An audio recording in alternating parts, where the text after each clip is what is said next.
تاکەیم جەور و جەفایەت چاو خماری سوخماڵ دڵ لە هیجر و فیرقەتت سوتاوە ڕەش بوو وەک سوخاڵ چاوی مەستت داپۆشیوە وێڵ و وەحشی کردووم قەت بەقەت زەڕم نەماوە عەقڵ و ئیدراک و کەماڵ سەقفی چاوم باڕشی غەم وای لەسەر گۆڵ بەستووە خوێن بەخوڕ لێیدا دەچۆڕێ وەک تکەی وێرانە ماڵ وەصلی تۆ یوحی العیزامەی قەلبی فەرسوودەمە سامێڵە تو خودا شاد بێ بەگەردم بای شەماڵ ئاسکی سەحرای چینی بۆ نیگا و وەستان و ڕەو کەپچی کۆهی زەبولستانی بەلەنجە و خەت و خاڵ دولبەری وا بە کەماڵ و عەقڵ و دانش کەم هەیە وام دەزانی بێ کەماڵە چونکە تیفلە و خوردە ساڵ ئەی تەبیب ئەر تۆ تەماتە زامی دەردم چارەکەی تاکە گەرما و گەرمە بۆی پەیدا بکە شەهدی ویساڵ عاشقی خۆشە نەوەک بۆ منی غەریب و قوڕ بەسەر دولبەرم وەک دوژمن و خۆم بێکەس و ئاشوفتە حاڵ قافڵەی فیکرم بە تاراجی غەمی هیجری چووە بۆیە کوردی وا دووکانی دڵ لە مەعنا بوو بەتاڵ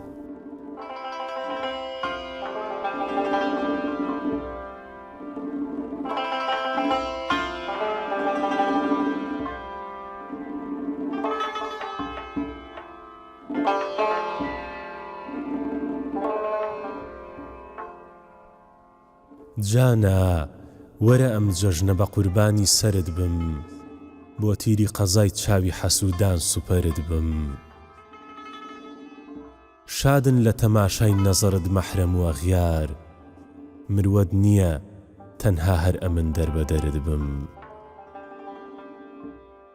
ڕازیم بەدەنم هەر وەکو خاچی بەری پێت بێ شاید کە لە ڕێی مەدرەسەدا ڕاگوزەرت بم تۆ بەو دوو ڕوخی خۆتەوە وەک شاهی و فەرزە دایم کە لە پێش ئەسپەکە تاوەک نەفەرت بم وەک دۆزەخە جەننەتم و خەفەتباریە جەژنم شانازیە پەروانەی دەوری فەنەرت بم وەک تاڵی زەعیفم لە هەتیتەی غەمی دووریت شایستەیە ئێستاکە کە حەڵقەی کەمەرت بم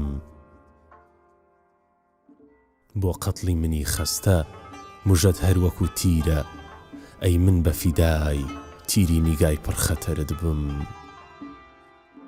تۆماری حەیاتم شڕی مۆرانەی هیجرە بە توحفەی دیوانی پڕ و پڕ ئەسەرت بم ئەر خەشمە وەگەر لوتفە بە کوردی نەزەرێکە قوربانی غەزەبگرتن و گۆشەی نەزەرت بم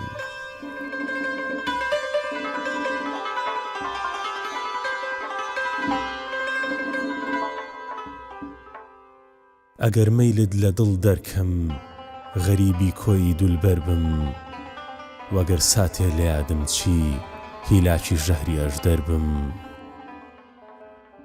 بە غەیرەز بۆ سەی چاوت ئەگەر قەزدی ویساڵت کەم بە شوعلەی قەهری تۆ یا ڕەب سەراپا میسلی ئەخگەر بم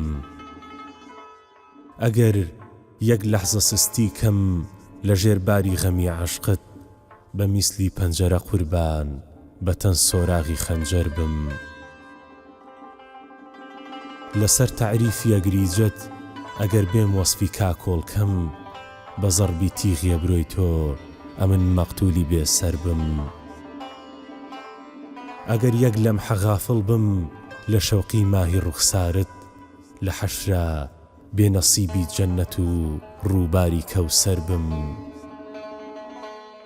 گەدایی کۆی جانانە بە شاهی عالەمی نادەم گەدایی خۆشترە بۆ من لە شاهی گەرم و خەیەر بم ئەرێ یاران بڵا کوردی لە بۆتەی فیرقەتا یەکجار خوڵاسە و بێغەش و مەقبولی عالەم قاڵترین زەڕبم.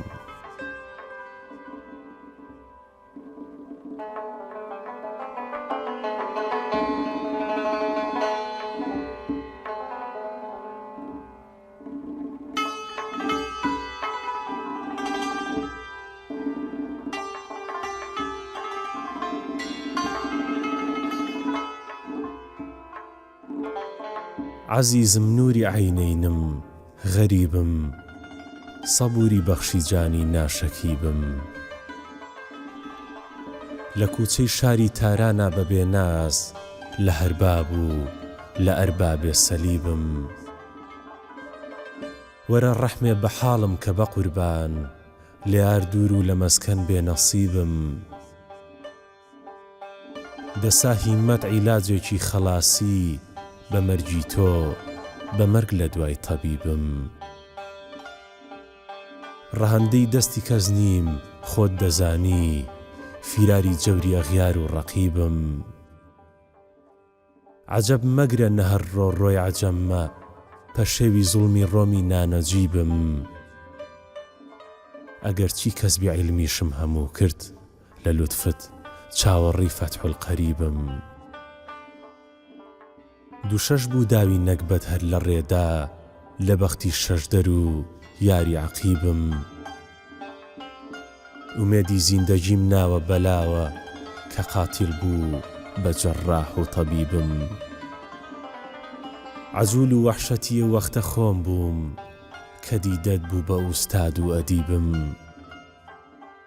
ئەم ئێستاکەش دەڵێی یابووی بەرەڵام، لە پاش ئێوە ئەبێ ئیتر بە چی بم. خودا ئەم ماجەرایەت چۆن قبوڵە، لە زێد ناکام و ناشادی حەبیبم. ئەمەی دەیڵێم ئەگەر ئیغراق هیجری، هیلاکی دۆستی مەیتەن قرمزیبم.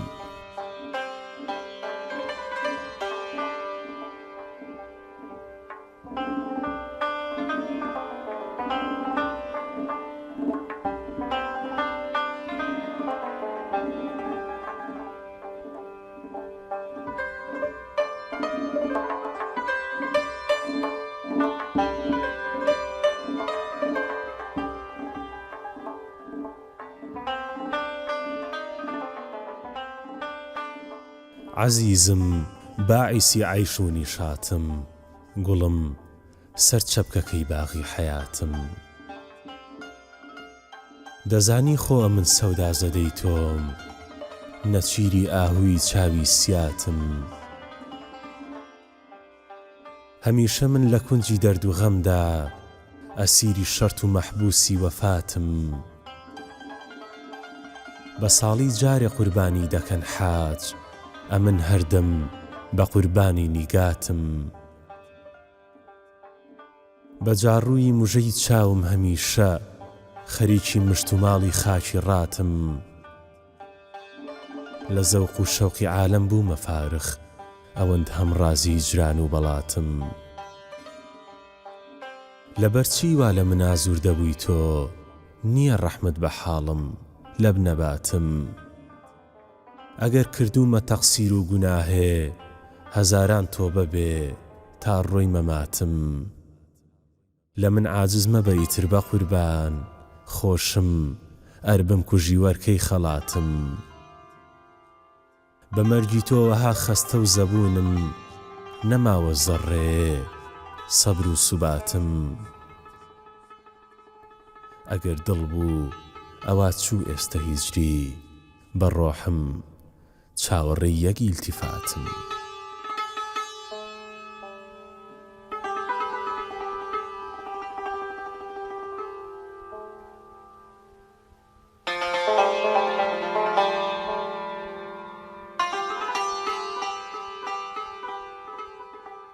تاچی دڵ مابێ مەکۆشە قەد لە ئابڕوو بردنم. عاشق تا خۆش بێ مەکێشە ڕەنجی ڕیسواکردنم. پێشەوای کاروانی بێڕەحمی، هەتا ماوی ئەتۆی، هەڵگری باری جەفا و هیجران هەتا دەمرم منم. هەر لە تۆم دیوە لە خۆم دڵسۆز و مشفیقتر بە خۆم، چونکە وا ساعی و عەجوول و تاڵیبی بۆ مردنم. خۆنواندن بەس بێ بەخوا ڕووی جیهان زانی کە تۆ قادری بۆ کوشتن و تاڵان و زەجر و گرتنم. نازە یا خۆ مەیلە یا نەشئەتە تڵوعی کردووە، یا بە هوشیاری دەکەی مەستی بەهانەی کوشتنم. تینووی نەزعی فراق و یادی جولابی لەبت، جبرەئیل یارم بێ یاز ئیشکا لە ڕۆح دەربردنم.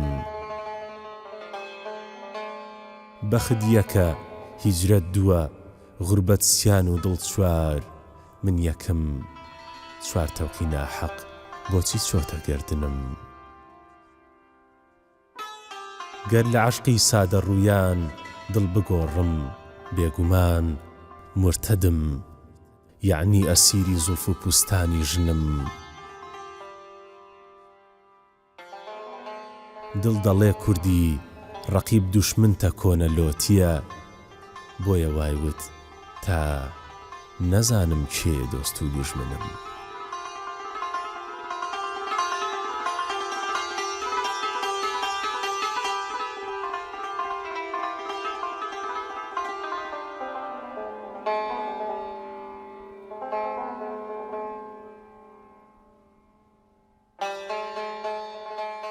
لەیلەکەی بێمەیلەکەی مەحبوبەکەی عەیارەکەم، شۆخەکەی بەدبەختەکەی بێڕەحمەکەی غەدارەکەم. زاڵمەی لەخوا نەترسەی کافرەی بێمروەتە، قاتیلەی عاشق کوژەی جەلادەکەی خونخوارەکەم. گوڵ بەدەن سیمی زەقەن خەد یاسەمەن فندق دەهەن، ئەسمەرەی قەد عەرعەرەی ناز و نەزاکەت دارەکەم. لەیلەکەی چاومەستەکەی دڵبەستەکەی نەوڕەستەکەم، حوری جەنات و تەجری تەحتەها الئەنهارەکەم. نەوجوان ئەبرۆ کەمان شیرین زوبان و نوکتەدان، تورک ڕەفتار و پەری ڕوخسار و پەرچەمدارەکەم. گەر ڕەقیب 100 جار دەرم کە یا جنێوم پێ بدا، ناعیلاجم هەر دەبێ بێم بۆ سیلاحی کارەکەم. ژەهری دووری چەشتووە هیجری ئەمێستا بۆیەکە، تەڵق گوفتارە کەلامی لەعلی شەکەربارەکەم.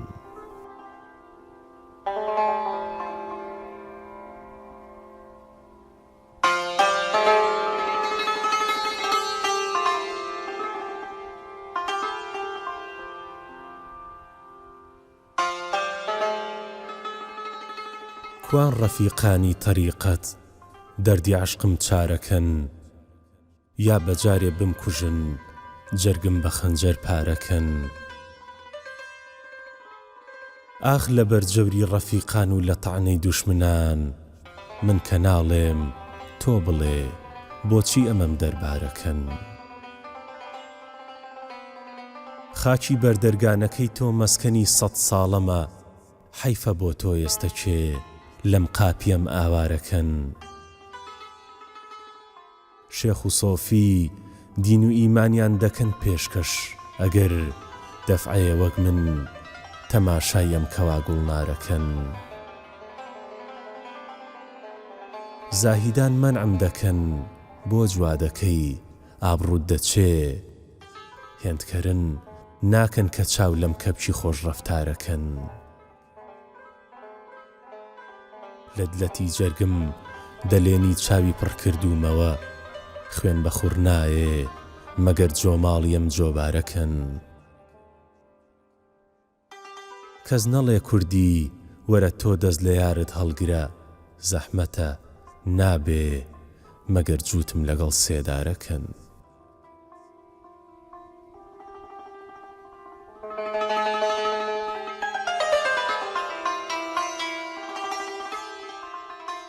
دەروون زامدار و دڵ غەمگینە بێتۆ سرم جێژ و تەنم بێتینە بێتۆ خەوم بێهۆشیە بەرگم پەلاسە خۆراکم خوێنە شادیم شینە بێتۆ لە چاو ئەشک و لە دڵ ئاهم کە دەردێ دڵی تۆفانی باوبارینە بێتۆ ڕەقیب ڕووترش و ئەشکی دیدە سوێرە حەیات تەڵخ و ئەجەل شیرینە بێتۆ سەبر چوو هۆش و ئاین بوو فڕاندت قەدر مەنزڵگەی پایینە بێتۆ کەباب دڵ خوێن مەیە ساقی فیراقت قەدەح چاو و مەزە مەسرینە بێتۆ دەروون گوڵزار و خوێن گوڵ باغەبان دڵ فوغان بولبول جەفا پەرژینە بێتۆ لە هاوسایان لە تاو ناڵینی کوردی دوعای مەرگە لە خۆم ئامینە بێتۆ